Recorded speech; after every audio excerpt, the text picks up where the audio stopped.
بسم اللہ الرحمن الرحیم۔ السلام علیکم ناظرین، اسلام جو ابتدا میں عرب کے ریگزاروں میں ابھرا، چند ہی صدیوں میں دنیا کے دور دراز علاقوں تک پھیل گیا تھا، لیکن حیرت کی بات یہ ہے کہ انڈونیشیا جیسے ہزاروں جزیروں پر مشتمل ملک میں، جہاں آج دنیا کی سب سے بڑی مسلم آبادی موجود ہے، اسلام تلوار سے نہیں بلکہ اخلاق، تجارت، صوفیانہ دعوت اور روحانیت کے ذریعے پہنچا۔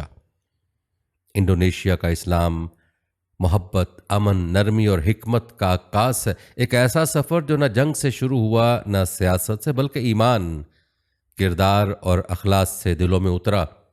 عرب، گجراتی، ایرانی اور یمنی تاجروں نے نہ صرف مال بیچا بلکہ اپنے عمل سے اسلام کی خوبصورتی دکھائی۔ صوفیہ کرام نے مقامی زبانوں میں دین سکھایا اور مقامی ثقافت کو نظر انداز کیے بغیر روحانیت کو عام کیا۔ آج کی اس ویڈیو میں ہم آپ کو انڈونیشیا کے ان تاریخی لمحات کے بارے میں بتائیں گے کہ کیسے ایک ایک جزیرے پر اذان کی آواز گونجی اور کیسے تجارت، ادب اور صوفیانہ فکر نے ایک پورے خطے کا مقدر بدل دیا۔ اگر آپ جاننا چاہتے ہیں کہ بغیر کسی تلوار، جنگ یا فتح کے دلوں کو کیسے فتح کیا جاتا ہے تو ویڈیو کو مکمل دیکھیے گا۔ ناظرین، آپ کو بتاتے چلے کہ انڈونیشیا جنوب مشرقی ایشیا کا ایک عظیم ملک ہے جو ہزاروں جزیروں پر مشتمل ہے اور آج دنیا کا سب سے بڑا مسلم اکثریتی ملک ہے۔ یہاں کی 85% سے زیادہ آبادی مسلمان ہے، لیکن حیرت کی بات یہ کہ انڈونیشیا میں اسلام تلوار کے زور سے نہیں بلکہ محبت، تجارت، اخلاق، روحانیت اور علم کے ذریعے پھیلا۔ یہ ایک انوکھا واقعہ ہے جو اسلامی تاریخ میں عظیم مثال کے طور پر دیکھا جاتا ہے۔ آئیے آپ کو انڈونیشیا میں اسلام کے داخل ہونے کی تفصیل بتاتے ہیں۔ ناظرین، تاریخ گواہ ہے کہ انڈونیشیا میں اسلام کے ابتدائی داخلے کا دروازہ جنگ یا فوجی فتوحات سے نہیں بلکہ تجارت اور اخلاقیات سے کھلا۔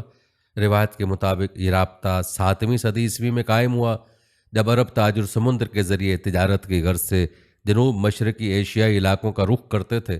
اس وقت خلافت راشدہ کے بعد اموی اور عباسی خلافتوں کا دور تھا اور مسلمان دنیا بھر میں علم، تجارت اور ثقافت کے فروغ کے لیے سرگرم عمل تھے۔ یہی تجارتی قافلے عرب سے نکلتے، یمن، عمان اور خلیجی ساحلوں سے گزر کر ہندوستان، سری لنکا، چین اور بالآخر جزائر انڈونیشیا تک پہنچتے۔ یہ تاجر صرف منافع کی خاطر سفر نہیں کرتے تھے بلکہ ان کی شخصیت میں اسلام کی تعلیمات اور پیغمبر اسلام صلی اللہ علیہ وسلم کی اخلاقی سیرت کی جھلک ہوتی تھی۔ یہ عرب تاجر جب انڈونیشیا کے مختلف جزیروں خصوصاً سوماترا، جاوا، مولوکو اور سولاویسی پر اترتے تو ان کا انداز گفتگو، ایمانداری، نرمی اور تجارتی دیانتداری مقامی باشندوں کو حیران کر دیتی۔ انڈونیشیا کی مقامی آبادی جو اس وقت ہندو، بدھ مت اور کچھ علاقوں میں مقامی مذاہب پر عمل پیرا تھی، پہلی بار ایسے تاجروں سے روبرو ہوئی جو نہ صرف لین دین میں سچائی رکھتے تھے بلکہ معاملات میں عدل و انصاف کو اولین درجہ دیتے تھے۔ مقامی بازاروں میں جب ان تاجروں نے اسلامی اصولوں کے مطابق وزن، ناپ تول، نرخ اور وعدے کی پابندی کو اپنے کاروبار کا حصہ بنایا تو ان کے عمل نے دین اسلام کی سچائی کا پیغام زبان کے بغیر ہی منتقل کرنا شروع کر دیا۔ ان کے ساتھ کوئی فوج نہ تھی، کوئی تبلیغی جماعت نہ تھی، نہ ہی کوئی ممبر و محراب، لیکن ان کی عملی زندگی خود ایک دعوت بن چکی تھی۔ وہ نماز باقاعدگی سے ادا کرتے، گاہک کے ساتھ خوش اخلاقی سے پیش آتے اور ہر حال میں شکر گزاری اور صبر کا مظاہرہ کرتے۔ یہ چیزیں مقامی باشندوں کے لیے ایک نیا اور پرکشش تجربہ تھیں۔ اہم بات یہ تھی کہ ان تاجروں نے مقامی ثقافت، رسوم و رواج اور زبان کا احترام کیا۔ وہ زبردستی اپنی بات منوانے کی بجائے محبت سے قلوب جیتتے۔ اس باہمی احترام نے اسلامی دعوت کو مزید آسان بنا دیا۔ کچھ روایت کے مطابق ان تاجروں میں سے بعض نے مقامی خواتین سے شادیاں بھی کیں اور ان کے خاندانوں میں اسلام منتقل ہوتا گیا۔ ان تعلقات کے ذریعے نہ صرف گھروں میں بلکہ پورے قبیلوں اور بستیوں میں اسلام کا چرچا ہونے لگا۔ اس ابتدائی مرحلے میں اسلام انڈونیشیا میں صرف ایک غیر ملکی مذہب کے طور پر نہیں آیا بلکہ اسے ایک زندہ اور نفع بخش طرز زندگی کے طور پر دیکھا گیا۔ مقامی باشندے دیکھتے تھے کہ اسلام نے ان تاجروں کو صرف امین اور سچا انسان ہی نہیں بنایا بلکہ انہیں ایک مضبوط روحانی بنیاد بھی دی جو انہیں مصیبت، محرومی اور خطرے میں بھی مایوس نہیں ہونے دیتی تھی۔ ناظرین، یہی وہ پہلا رابطہ تھا جس نے بعد کی صدیوں میں اسلام کے لیے انڈونیشیا کی زمین کو زرخیز بنایا۔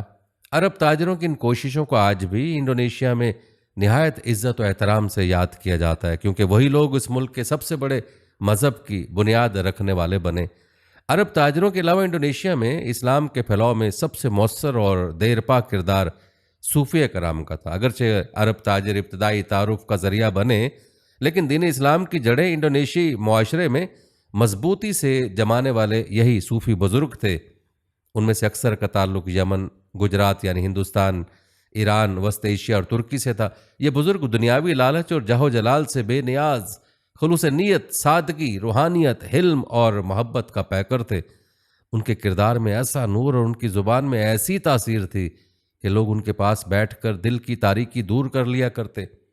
ان صوفیہ کرام نے انڈونیشیا کے جزیروں میں آ کر سب سے پہلے مقامی زبانیں سیکھنے اور رواجوں کو سمجھنے کی کوشش کی۔ انہوں نے زبردستی کی نہ تنقید کا راستہ اپنایا۔ وہ مقامی لوگوں کے رسم و رواج اور روایت کو اس نظر سے دیکھتے تھے کہ انہیں کس طرح اسلام کے دائرے میں لایا جا سکتا ہے۔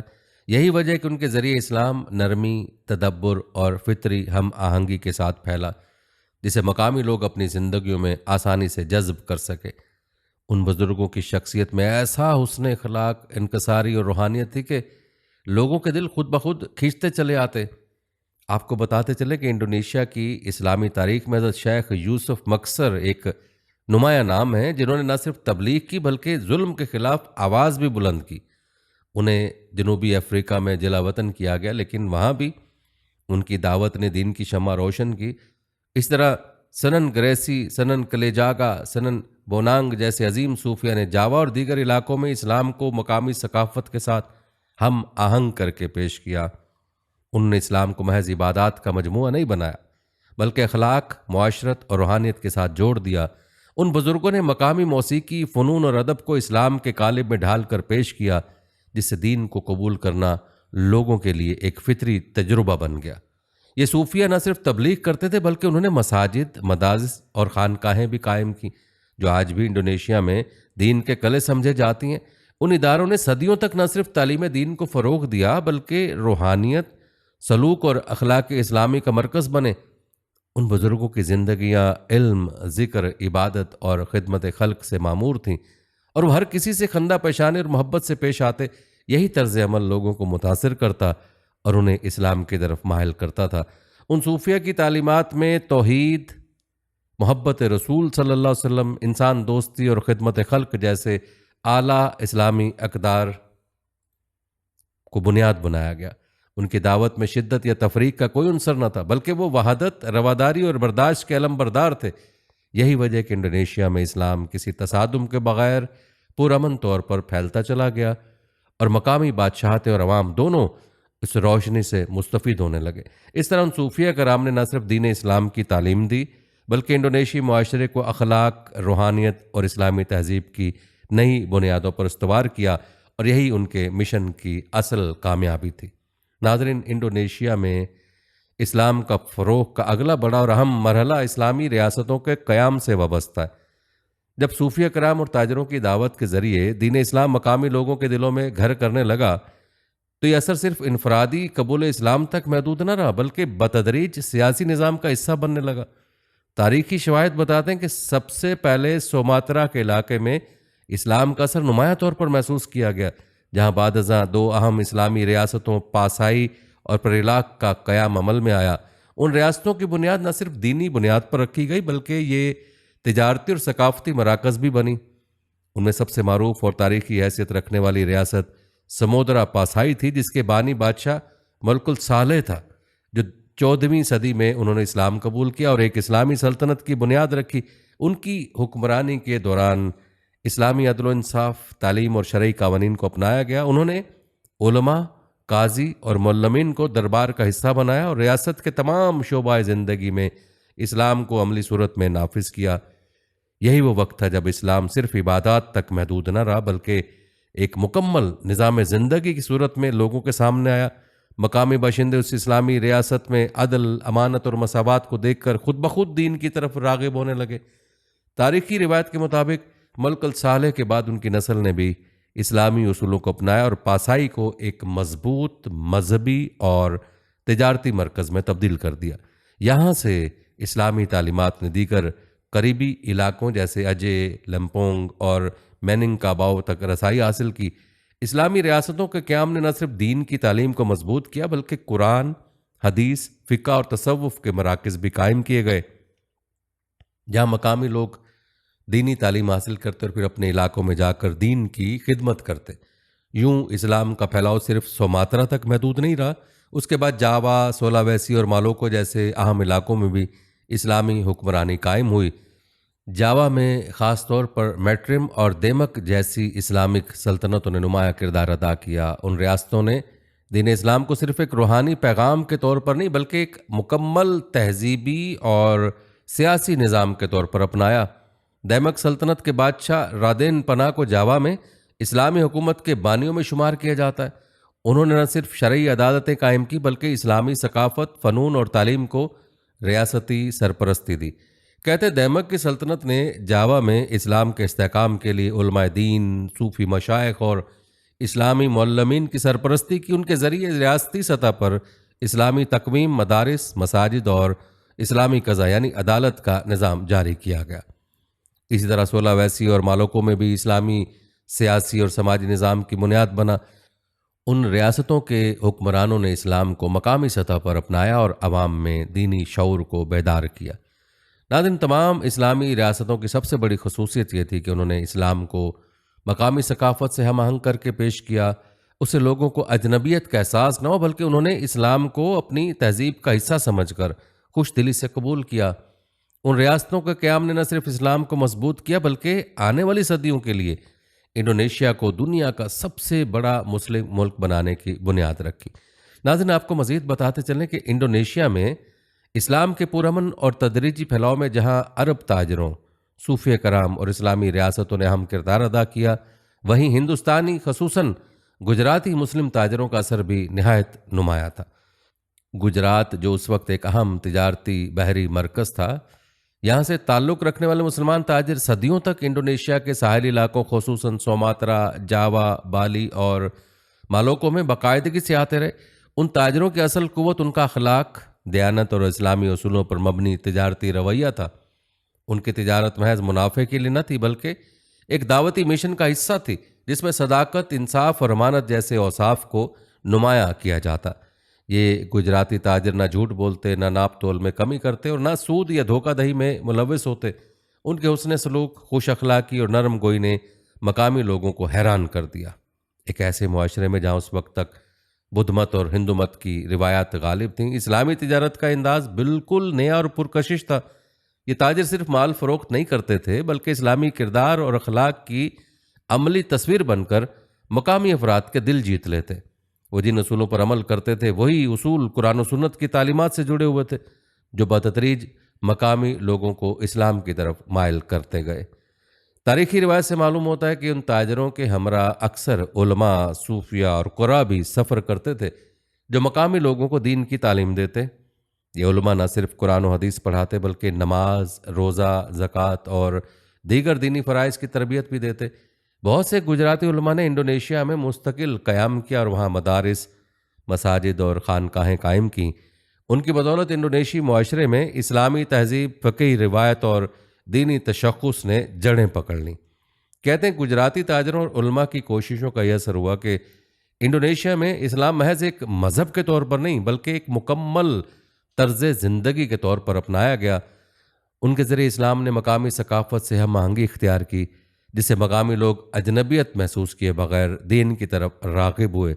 انڈونیشیا کے کئی تاریخی شہروں جیسے آچے، مکسر، جاوا اور سورابایا میں گجراتی تاجروں اور علماء کے قیام کے شواہد آج بھی موجود ہیں۔ یہی نہیں، گجراتی تاجروں نے مقامی حکمرانوں کے ساتھ بھی تعلقات قائم کیے جس کے نتیجے میں کئی حکمرانوں نے اسلام قبول کیا۔ ایک بار جب دربار اسلام قبول کرتا تو عوام بھی ان کی طرف راغب ہوتے چلے جاتے۔ گجراتی تاجروں نے اپنے اعلیٰ اخلاقی معیار، معاشی دیانت اور سماجی خدمت کے ذریعے اسلام کو دلوں کا دین بنا دیا، نہ کہ تلوار کا۔ یہی وجہ ہے کہ انڈونیشیا میں اسلام بغیر جنگ و جدال کے پھیلا۔ کہا جاتا ہے کہ آج بھی انڈونیشیا کی اسلامی روایات نعتیہ شاعری، لباس اور عبادات میں ہندوستانی خصوصاً گجراتی اثرات دیکھے جا سکتے ہیں۔ یہ اثرات اس تاریخی رشتے کی گواہی دیتے ہیں جو گجراتی مسلمانوں نے اپنی خالص دینی نیت اور تجارتی دیانت کے ذریعے قائم کیا۔ ان کا کردار انڈونیشیا میں اسلام کے پرامن اور دیرپا فروغ کی بنیاد بن گیا جو آج تک قائم ہے۔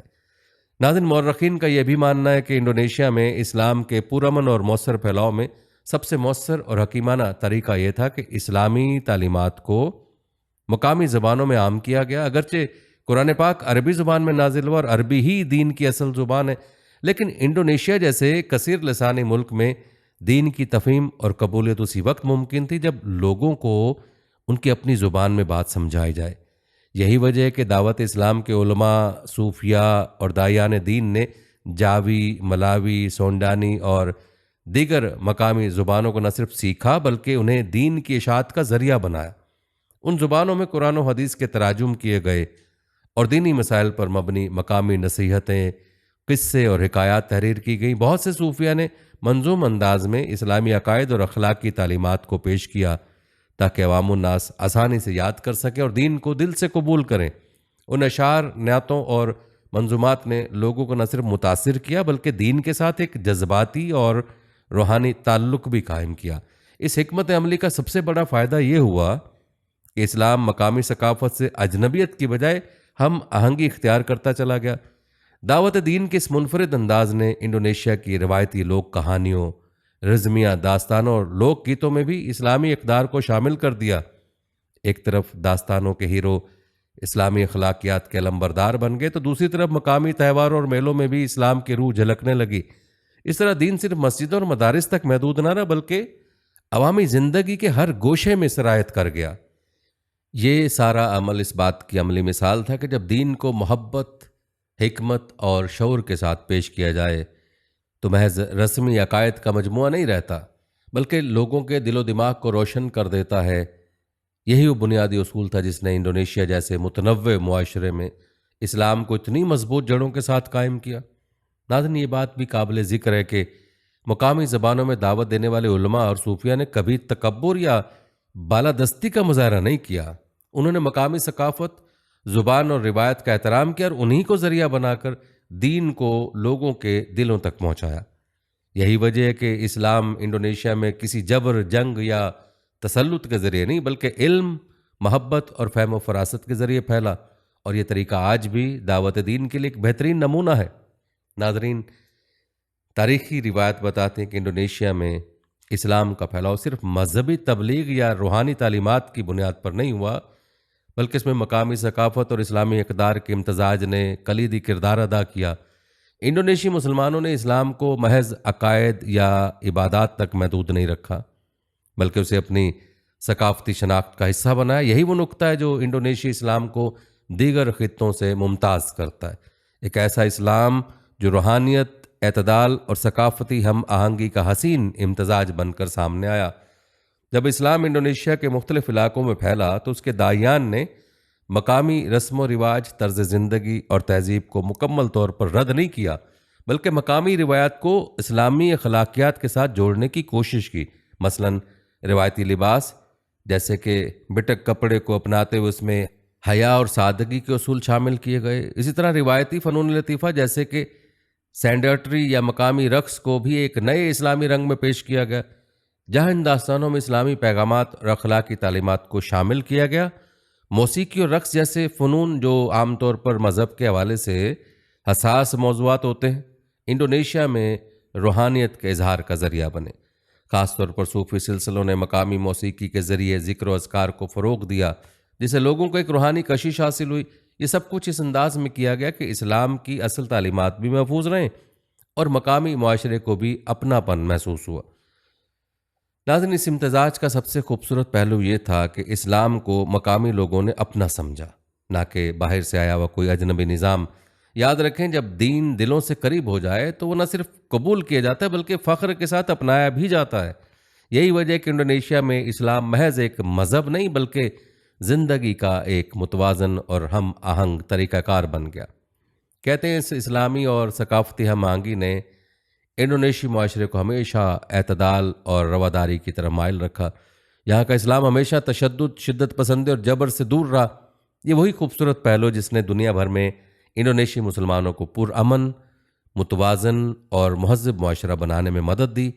یہی وجہ کہ انڈونیشیا کے غیر مسلم شہری بھی مسلمانوں کا احترام کرتے ہیں اور ان کے کردار کو قابل تقلید سمجھتے ہیں۔ یوں کہہ سکتے ہیں کہ انڈونیشیا میں اسلام صرف عبادات یا عقائد تک محدود نہ رہا، بلکہ اس نے زندگی کے ہر پہلو کو متاثر کیا اور ثقافت کے ساتھ ایک حسین امتزاج پیدا کر کے ایک منفرد اسلامی ماڈل پیش کیا جو آج بھی دنیا بھر کے مسلمانوں کے لیے ایک مثال ہے۔ تاریخ بتاتے کہ انڈونیشیا میں اسلام کی بقا کی جد و جہد اس وقت ایک نیا رخ اختیار کر کے جب ڈچ نو آبادیاتی طاقتیں جزائر پر قابض ہو گئیں۔ ان استعمار پسندوں کا مقصد صرف معاشی اور سیاسی غلبہ حاصل کرنا نہیں تھا، بلکہ اسلامی اداروں، دینی تعلیم اور مسلمانوں کے شعور کو بھی کمزور کرنا چاہتے تھے، کیونکہ وہ جانتے تھے کہ انڈونیشیا میں اسلام محض ایک مذہب نہیں بلکہ ایک تحریک مزاحمت کی حیثیت رکھتا ہے۔ کہتے ہیں ڈچ حکام نے سب سے پہلے اسلامی مدارس کو نشانہ بنایا، بہت سے تعلیمی ادارے بند کر دیے گئے، علماء پر پابندیاں عائد کی گئیں اور خطبات و جمعہ کے خطبوں میں نگرانی بڑھا دی گئی۔ اسلامی قانون کے دائرہ کار کو محدود کر کے عیسائی مشنری تعلیمی اداروں کو فروغ دیا گیا، مگر اس کے باوجود انڈونیشی مسلمانوں نے دین کو زندہ رکھنے کے لیے علم، مزاحمت اور حکمت کا راستہ اختیار کیا۔ اسی دور میں دو بڑی اسلامی تحریکیں سامنے آئیں، نہضت العلماء اور محمدیہ۔ ان تحریکوں نے مذہبی تعلیم کو صرف مسجد یا مدرسے تک محدود نہیں رکھا، بلکہ اسے سماجی خدمت، اصلاحات اور تعلیمی بیداری کے ساتھ جوڑ دیا تھا۔ محمدیہ تحریک نے جدید اسکول، اسپتال اور یتیم خانے قائم کیے، جبکہ نہضت العلماء نے روایتی دینی تعلیم کو محفوظ رکھنے کے لیے علماء دین کا منظم نیٹ ورک قائم کیا۔ ان دونوں تحریکوں نے اسلام کو صرف ماضی کی روایت کا محافظ نہیں بنایا، بلکہ مستقبل کی رہنمائی کا ذریعہ بھی ثابت کیا۔ انہوں نے عوام کو شعور دیا کہ اسلام صرف نماز روزہ نہیں، بلکہ سماجی عدل، تعلیم اور قومی آزادی کا پیغام بھی ہے۔ اسی نظریے نے بعد میں انڈونیشی عوام کو ڈچ استعمار کے خلاف متحد کیا۔ یوں نو آبادیاتی ظلم و ستم کے باوجود انڈونیشی علماء اور عوام نے اسلام کی شمع کو بجھنے نہیں دیا۔ انہوں نے چھپ کر تعلیم دی، گھروں میں دروس قرآن کا اہتمام کیا اور قوم کے دلوں میں دین کی حرارت کو زندہ رکھا۔ یہی دینی مزاحمت تھی جو بعد میں انڈونیشیا کی آزادی کی تحریک کا روحانی ایندھن بنی۔ اس پورے دور میں اسلام نے محض بقا ہی نہیں کی، بلکہ مزاحمت، اصلاح اور تعمیر ملت کا ذریعہ بن کر ابھرا۔ انڈونیشیا کے مسلمانوں نے دنیا کو یہ دکھایا کہ دین اگر علم، شعور اور اتحاد کے ساتھ جڑا ہو تو ظلم کے اندھیروں میں بھی روشنی بن کر قائم رہتا ہے۔ ناظرین، یہ تھا تذکرہ انڈونیشیا میں اسلام کے داخل ہونے کا اور اس کے بعد اسلام کے پھیلاؤ اور اس کے دفاع کے مختلف تحریکوں کا۔ جانے سے پہلے آپ کو انڈونیشیا کی آزادی کے بعد کے اسلام کے بارے میں مختصر تفصیل بتاتے ہیں۔ کہتے ہیں 1945 میں جب انڈونیشیا نے طویل نو آبادیاتی دور کے بعد آزادی حاصل کی تو ایک نئے دور کا آغاز ہوا۔ یہ صرف سیاسی آزادی کا اعلان نہ تھا، بلکہ ایک نئی قومی شناخت کی تلاش بھی شروع ہو چکی تھی۔ اس مرحلے پر اسلام نے ایک رہنما روحانی قوت کے طور پر سامنے آ کر انڈونیشی معاشرے کی تشکیل میں گہرا کردار ادا کیا۔ اگرچہ انڈونیشیا نے خود کو ایک سیکولر ریاست کے طور پر متعارف کروایا، لیکن ریاستی ڈھانچے اور سماجی نظام میں اسلام کو ایک مرکزی نظریاتی حیثیت حاصل رہی۔ کہتے ہیں انڈونیشیا کا آئین آج بھی مذہب کی آزادی کو تسلیم کرتا ہے، مگر ساتھ ہی ساتھ یہ بات بھی واضح ہے کہ اسلام کو ایک ایسی روحانی بنیاد کی حیثیت حاصل ہے جو قوم کی اکثریت کی زندگی اور اقدار کی عکاسی کرتی ہے۔ 5 اصولوں پر مبنی قومی نظریے میں خدا پر ایمان کو اولین مقام حاصل ہے، جو در حقیقت اسلامی تصور توحید کا عکس ہے۔ آزادی کے بعد انڈونیشیا میں اسلامی تعلیم و تربیت کے شعبے نے بے مثال ترقی کی۔ ملک بھر میں ہزاروں اسلامی مدارس، دینی اسکول، یونیورسٹیاں اور تحقیقی ادارے قائم ہوئے، جنہوں نے نوجوان نسل کو صرف دینی علم نہیں دیا بلکہ عصری تقاضوں سے ہم آہنگ تعلیم بھی مہیا کی۔ ان اداروں کی بدولت اسلامی فکر جدید سیاست، سماجیات، معیشت اور سائنس میں بھی اثر انداز ہونے لگی۔ اسلامی تنظیمیں جیسے نہضت العلماء اور محمدیہ، دارالارقم اور دیگر آزادی کے بعد پہلے سے زیادہ فعال ہو گئیں۔ ان اداروں نے تعلیم، صحت، سماجی بہبود اور اصلاحی کاموں کے ذریعے اسلامی اصولوں کو معاشرتی سطح پر عملی جامہ پہنایا۔ یہ تنظیمیں جمہوریت، سماجی انصاف اور اخلاقی سیاست کے فروغ میں آج بھی نمایاں کردار ادا کر رہی ہیں۔ اس کے علاوہ سیاسی میدان میں بھی اسلام کی موجودگی ایک حقیقت ہے۔ انڈونیشیا میں کئی اسلامی سیاسی پارٹیاں کام کر رہی ہیں، جیسے پارٹی کی عدالت اسلام اور پارٹی کی نیشنل مینڈیٹ، جو اسلامی اقدار کے تحفظ اور ان کے فروغ کے لیے کوشاں ہیں۔ اگرچہ ریاست سیکولر ہے، مگر پارلیمنٹ میں اسلامی نقطہ نظر کو سنجیدگی سے سنا جاتا ہے اور قانون سازی میں اسلامی اخلاقیات کا اثر نظر آتا ہے۔ اس طرح ثقافت، فن، ادب اور میڈیا میں بھی اسلام نے اپنا گہرا اثر چھوڑا ہے۔ اسلامی فنون، نعت خوانی، دینی تھیٹر اور اسلامی فلمیں انڈونیشیا کی عوامی زندگی کا حصہ بن چکے ہیں۔ سوشل میڈیا کے دور میں بھی انڈونیشی مسلمان دعوت تبلیغ اور دینی بیداری کے لیے جدید ذرائع کو بخوبی استعمال کر رہے ہیں۔ بین الاقوامی سطح پر بھی انڈونیشیا ایک اعتدال پسند اسلامی ملک کے طور پر پہچانا جاتا ہے۔ اس کی اسلامی قیادت نے عالمی مسلم امہ میں اتحاد، امن اور مکالمے کو فروغ دیا ہے۔ انڈونیشی علماء بین المذاہب ہم آہنگی، دہشت گردی کے خلاف موقف اور معاشرتی انصاف جیسے موضوعات پر عالمی پلیٹ فارمز پر متحرک کردار ادا کرتے ہیں۔ یوں کہا جا سکتا ہے کہ آزادی کے بعد اسلام نہ صرف ایک مذہب بلکہ ایک معاشرتی، تعلیمی، ثقافتی اور سیاسی محرک کے طور پر انڈونیشیا میں ترقی کرتا رہا۔ اس نے عوام کو نہ صرف ان کے روحانی شناخت دی بلکہ ایک فعال اور باوقار قوم بننے کی راہ بھی دکھائی۔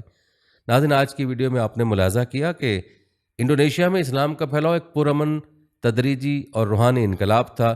نہ یہاں کسی بڑی فوجی مہم کی گونج سنائی دی، نہ ہی کسی سیاسی جبر یا زور زبردستی کا سایہ تھا، بلکہ ایک ایسا تاریخی سفر تھا جس میں دل جیتے گئے نہ کہ زمینیں۔ اسلام وہاں تاجروں کے ذریعے پہنچا، وہ تاجر جو دیانت، سچائی، نرم گفتاری اور انصاف کا پیکر تھے۔ ان کے ساتھ صوفیہ کرام بھی تھے جنہوں نے مقامی زبانوں میں بات کی، لوگوں کے دکھ درد سنے اور اپنی سادہ پاکیزہ زندگی سے اسلام کی روحانی خوبصورتی کو نمایاں کیا۔ یہی وجہ ہے کہ انڈونیشیا جیسے متنوع تہذیب و ثقافت والے خطے میں اسلام محض ایک مذہب نہیں بلکہ ایک طرز حیات بن کر ابھرا۔ یہاں کے لوگوں نے دیکھا کہ مسلمان جھوٹ نہیں بولتے، سود سے پرہیز کرتے ہیں، رحم دل اور سخی ہوتے ہیں۔ انہوں نے اسلام کو کتابوں میں نہیں بلکہ انسانوں کے کردار میں محسوس کیا، اور یہی سب سے مؤثر دعوت تھی۔ ناظرین، اسلام کے اس پرامن پھیلاؤ سے ہمیں ایک عظیم سبق ملتا ہے کہ اسلام کا اصل چہرہ تلوار نہیں بلکہ محبت، عدل، علم اور اعلیٰ اخلاق ہے۔ جب دین کی تعلیم حکمت، نرمی اور اخلاص کے ساتھ پیش کی جاتی ہے تو خود بخود دلوں میں جگہ بنا لیتی ہے۔ یہی پیغام قرآن بھی دیتا ہے اور یہی طریقہ نبی کریم صلی اللہ علیہ وسلم نے بھی اپنایا۔ آج جب دنیا میں اسلام کو شدت پسندی سے جوڑنے کی کوشش کی جاتی ہے تو انڈونیشیا کی تاریخ ایک روشن مثال ہے کہ اسلام کی سچائی اور خوبصورتی دلوں کو مسخر کر سکتی ہے، معاشروں کو بدل سکتی ہے اور اس کا پیغام عام کر سکتی ہے۔ اگر آج کے مسلمان بھی صدق، عدل، علم اور اخلاق کو اپنی زندگی کا حصہ بنائیں تو دنیا کا ہر گوشہ نور اسلام سے جگمگا سکتا ہے۔ ناظرین، یہ تھی ہماری آج کی ویڈیو۔ کمنٹ سیکشن میں اپنی رائے کا اظہار ضرور کریں اور بتائیں کہ آپ اگلی ویڈیو کون سے اسلامک ٹاپک پر دیکھنا چاہتے ہیں۔ آپ کی قیمتی رائے ہمارے لیے بہت اہمیت رکھتی ہے، اور جانے سے پہلے ویڈیو کو شیئر ضرور کیجیے گا۔ ہم امید کرتے ہیں کہ آپ کو ہماری آج کی ویڈیو ضرور پسند آئی ہوگی۔ اگر آپ کو ہماری آج کی یہ ویڈیو پسند آئی ہے تو اس کو لائک کریں۔ آخر میں ان لوگوں سے ایک بار پھر درخواست ہے کہ ہمارے چینل کو ضرور سبسکرائب کر لیں جنہوں نے ابھی تک ہمارا چینل سبسکرائب نہیں کیا ہوا۔ سبسکرائب کے ساتھ لگے گھنٹی کے بٹن کو بھی ضرور کلک کریں تاکہ آپ کو ہمارے آنے والی مزید ویڈیوز کا نوٹیفیکیشن بر وقت ملتا رہے۔ اللہ تعالیٰ آپ کو اپنی حفظ امان میں رکھے، آمین۔